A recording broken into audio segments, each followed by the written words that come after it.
Yo, what is up everybody? Chris here from Fake Sports News, back at it again with another video. Today I'm going to be bringing you guys a quick recap as to what happened during today's matches, that of course being day 3 of CDL Champs, as well as giving you guys a quick preview of what you can expect going into today's matches, that of course being Championship Sunday, where we just have the All-Star Game, the Grand Finals, and some sort of presentation for Modern Warfare 2. So without further ado, let's get right into it and look at the series that went down today. I'm not going to go over mock vetoes just because, it's kind of a lost cause at this point. The teams are playing whatever maps they want to. So looking at our first series, we of course had the Toronto Ultra taking on the Seattle Surge. You guys know I was expecting Surge to get it done in 5, but they got it done in 4. They won Tuscan Hardpoint 250 to 238. They won the Blocage 6-3. And then they lost to Berlin to Ultra. You guys know I was expecting Ultra to take the control because they've been a really strong control team recently, and Surge has not been good at control. And then they also won the Berlin Hardpoint 250 to 205 on the side of Surge to close it out 3-1. And it was the Pred show all series long. I mean, look at this. The guy dropped 40 and 23. Pred has a new name, okay? He's no longer Pred. He's no longer AG. He's Himothy. Okay, that's just what it is. I mean, look at that. 2.5 on the map 2. I mean, map 3 was not really good for any of Seattle except for Sib. And then map 4, the guy dropped a 1.16. Mac had a 1.57. So Seattle fried this series, Predator a 1.36. And, the Ultra Boys got sent home. They had a great year, and they really kicked up at the end. So they have to be proud of their performance and just see what the future holds for them. I feel like this team will probably make a roster change, just because they were pretty stagnant all year long.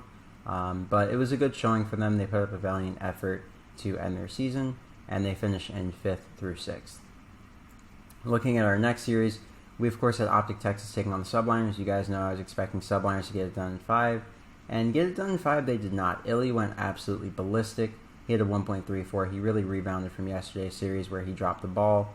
And, I mean, just look at the stats. Like, he had a 1.24 on map 1. He was hard carrying. Hydra was the only player in New York who was really shooting back consistently. And then Scump was right there with Illy. And, that duo, they got it done on Tuscan. 250, 237.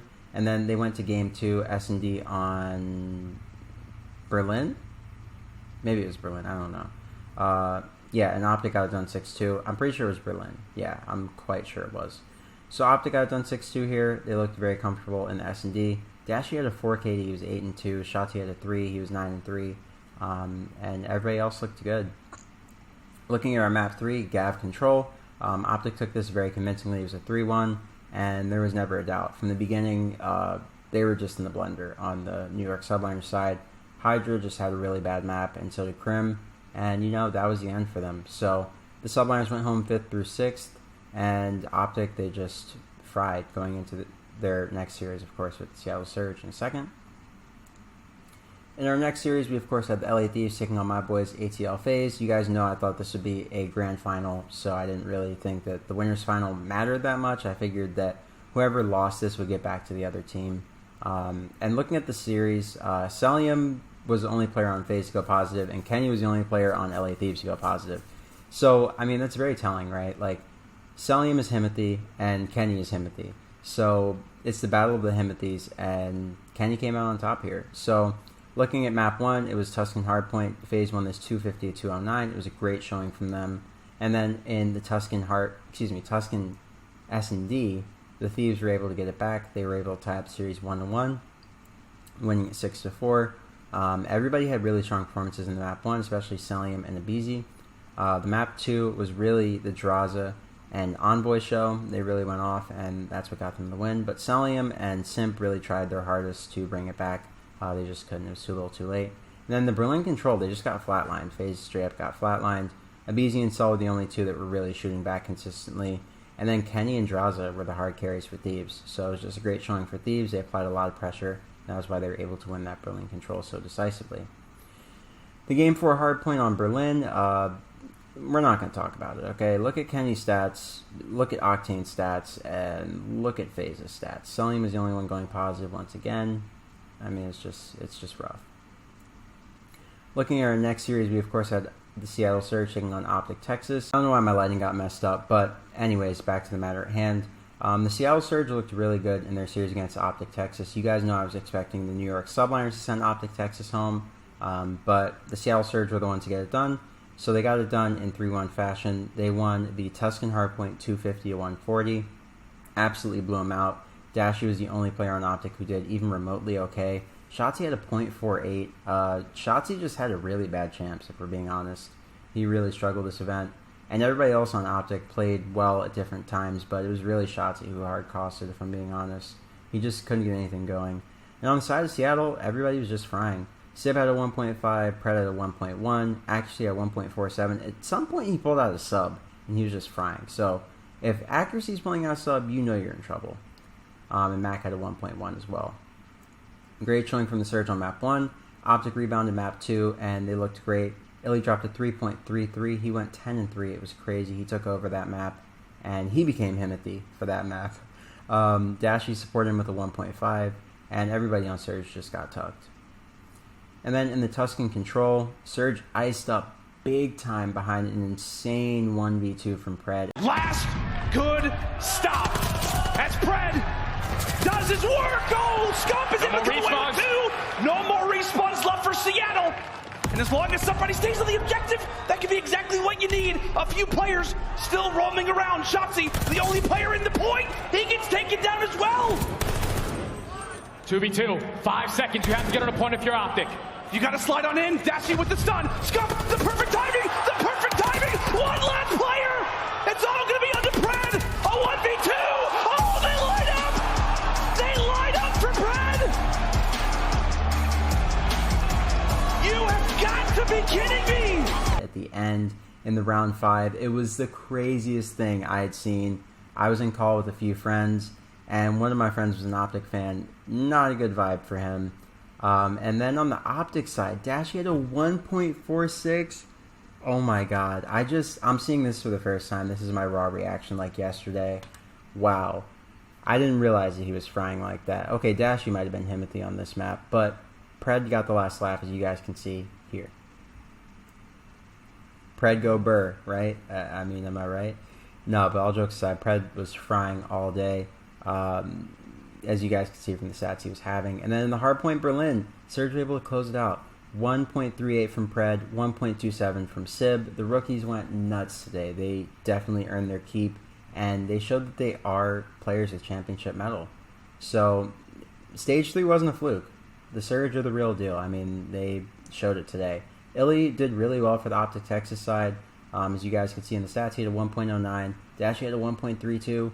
And Scump had a 0.93, and Shotzzy had a 0.68. So Shotzzy had an absolutely abysmal series, and that was the difference that made the difference. Pred and Sib, the 2 rookies, they hard carried. They threw the vets in the backpack. They said, we got this. You guys have had it many times at Champs before, but we got it this time.